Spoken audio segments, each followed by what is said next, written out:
ताल पर मेरी सीधे जीरो ग्राउंड की कवरेज। मैं हूं आपके साथ महेश बहुगुणा। मैं अभी डौडी ताल में खड़ा हूं। मेरे बाईं तरफ है डौडी ताल।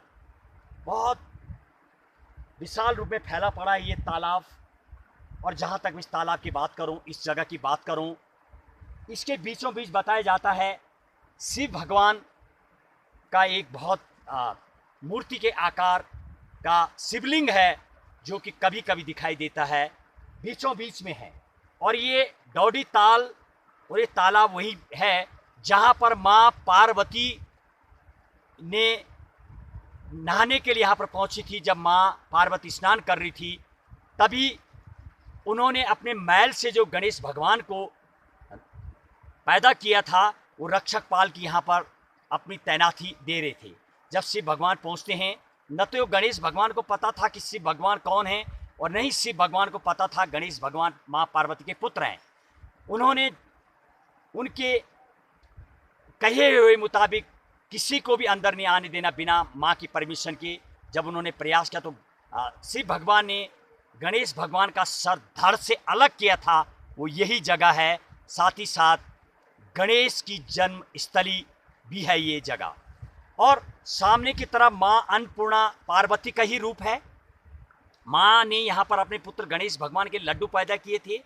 जब शिव ने उनके धड़ को अलग किया था, तो गणेश भगवान का सिर यहाँ से 5 किलोमीटर दूरी पर मांझी जगह पड़ती है, जहाँ पर मैं रास्ते में जब कल आ रहा था, वहाँ पर अघोड़ा के गांव वालों की छाने बनी हुई मुझे नज़र आई। लोग वहाँ पर अभी भी रह रहे हैं, कुछ महीनों के लिए आते हैं।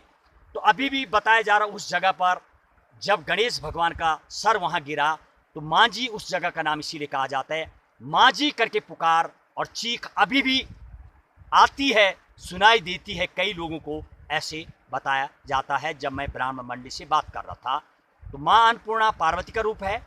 यहाँ पर स्नान करने आई थी।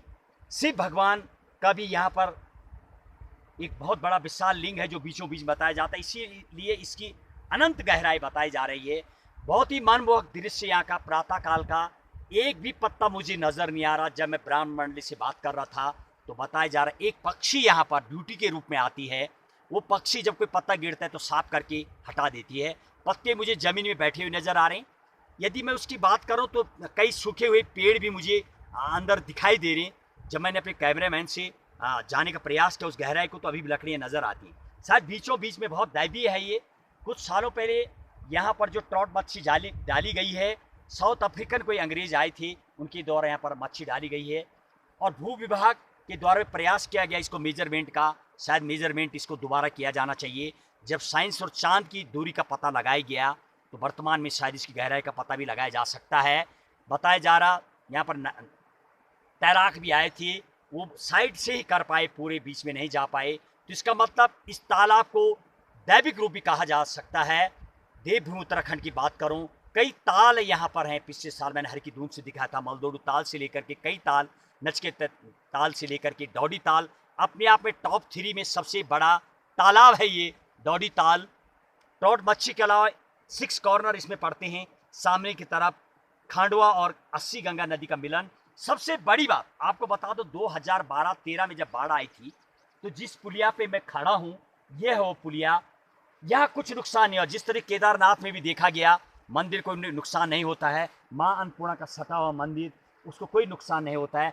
इसके आगे से 80 गंगा का मतलब है 80 नदियाँ छोटी छोटी इसमें मिलती है, तभी इसको 80 गंगा कहा जाता है। 80 गंगा घाटी का मैं दौरा कर रहा हूँ। इस 80 गंगा घाटी में कई नदियाँ पड़ती हैं।